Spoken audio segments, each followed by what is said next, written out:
ওই জায়গায় হলো তিনটা লুগি নিয়ে তার আসতেছে যে ভাই গাড়ি সিগন্যাল দিতেছে ওরে আমি হলো আবার প্রিয়াবোধ করাইছি একটা এমনি জিপ গাড়ি ওটা হলো দাঁড়িয়ে করাইয়া তার ওনার রিকোয়েস্ট করে তিনটে লোক আমি উঠে দেওয়া পরে আমি চলে আসলাম আইসে দেখি আরো আমি এমনি তাদের গাড়ি আসলো তাদের গাড়ি ওই গাড়িটি ধরে ধরে উঠে দিচ্ছি আমি 6টা দিচ্ছি 6জন লোক দিচ্ছি আমি রুগী সুস্থ করতে গাড়ি তৈরি এই দেখে আবার নিচে আসলাম তারপরে কিছুক্ষণ ছিলাম ওই দেখে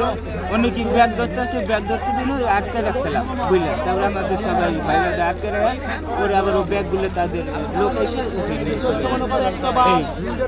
এই তো তারপরে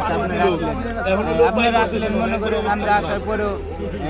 85 মিনিট পর মনে হ্যাঁ বেশি সময় 85 মিনিট পর আপনারা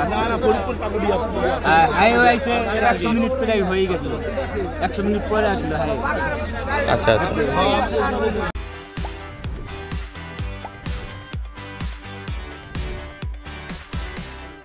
আমরা আসছি হচ্ছে ওই যখন বাড়ি গেছি নামাজ পড়ে বাড়িতে খাওয়া দাওয়া করে আমার তো শুইছি শোয়ার পরে এই জায়গা দেখতেছি যে চিল্লাচিল্লি করতেছে মহিলারা অনেক আমরা ভাবছি কোনো বিপদ পরে আগায় আসছি আগায় আসার পর দেখি এই জায়গায় গাড়ি বেড়ে গেছে আসার পর অনেক বাচ্চা ছিল ভিতরে মহিলারা ছিল কয়টার দিকে টাইমটা আনুমানিক মনে নাই ভাই নামাজ পড়ে বেরোইছি তারপরে বাসায় 10টা প্লাস 10টা সাড়ে 10 আইসার সাথে সাথে মানে ট্রিপল লাইনে ফোন দিলাম তা ঢুকতেছিল না তারপরে আমি আমার ভাই আছে ভাঙ্গা ওর কাছ থেকে ভাঙ্গা ওই যে ডিউটি অফিসারের নাম্বার নিয়ে তারপরে হচ্ছে ওনারে ফোন দিলাম যে ইমার্জেন্সি হাইওয়ে পুলিশ পাঠান পরে হাইওয়ে পুলিশটা পাঠাইলো হাইওয়ে পুলিশ দ্রুত আইসে আসার পর তারপরে আবার ফায়ার সার্ভিসও আসছে আসার পর ওই যে ভিতরে যারা ছিল তারপরে আর একজন ছিল তাই এসে একজন কেরান আসার পর ছেড়ে তারে তাছাড়া আমরা সম্পূর্ণ তাছাড়া সবাই এখানে এলাকাবাসী যারা আছে সবাই অনেক সাহায্য করছে আর একজনও মরে নাই এখন পর্যন্ত মানে মারা যায় নাই ছুইলা খাইটা ফাইটা গেছে এরকম হঠাৎ করে একটা শব্দ পাইছি শব্দ পাওয়ার পরে আসছি নামাজের দিকে রাস্তায় এসে দেখি যে গাড়ি পড়ে গেছে পরে আসলাম আইসা তাৎক্ষণিক ভাবে আমরা যথাসাধ্য চেষ্টা করছি যে উদ্ধার করার জন্য তারপরে ফায়ার সার্ভিস আসছে পুলিশ আসছে তারা কাজ করছে আপনারা কতজনকে ওইখান থেকে উদ্ধার করতে পারছেন আমরা তারপরে সুস্থ অসুস্থ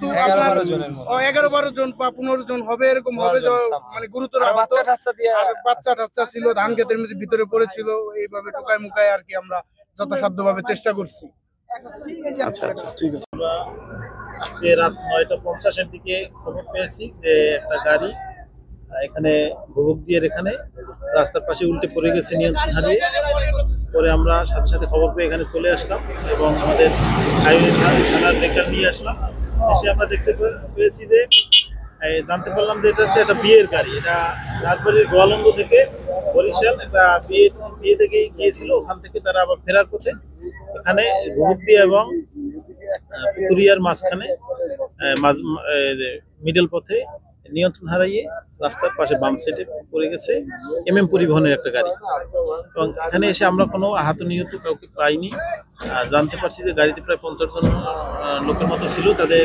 অধিকাংশই অল্প অল্প আহত হয়েছে এবং 5-6 জন গুরুতর আহত এবং একজন লোক গাড়ির ভিতরে আটকা ছিল আমরা রেকারের মাধ্যমে রেকারের হেল্প নিয়ে সেই লোকটিকে উদ্ধার করেছি সেই লোকটি এই বাসের হেল্পার ছিল এবং তাকে স্বাস্থ্য কমপ্লেক্সে পাঠানো হয়েছে আপনার পুরো নামটা বলেন মামুন থানা আচ্ছা Abu Jafar station officer fire service civil defence আমরা 19:56 সময় সংবাদ পাই ফরিদপুর রোডে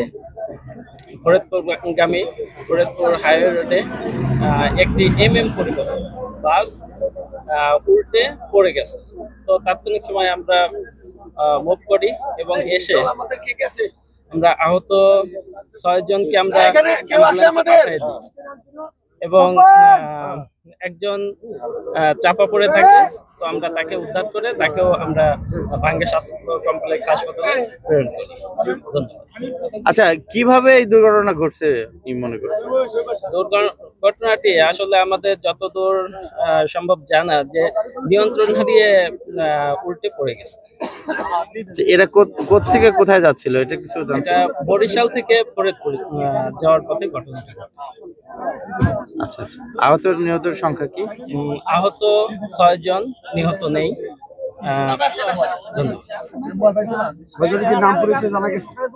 হ্যাঁ, নাম পরিচয় জানা গেছে।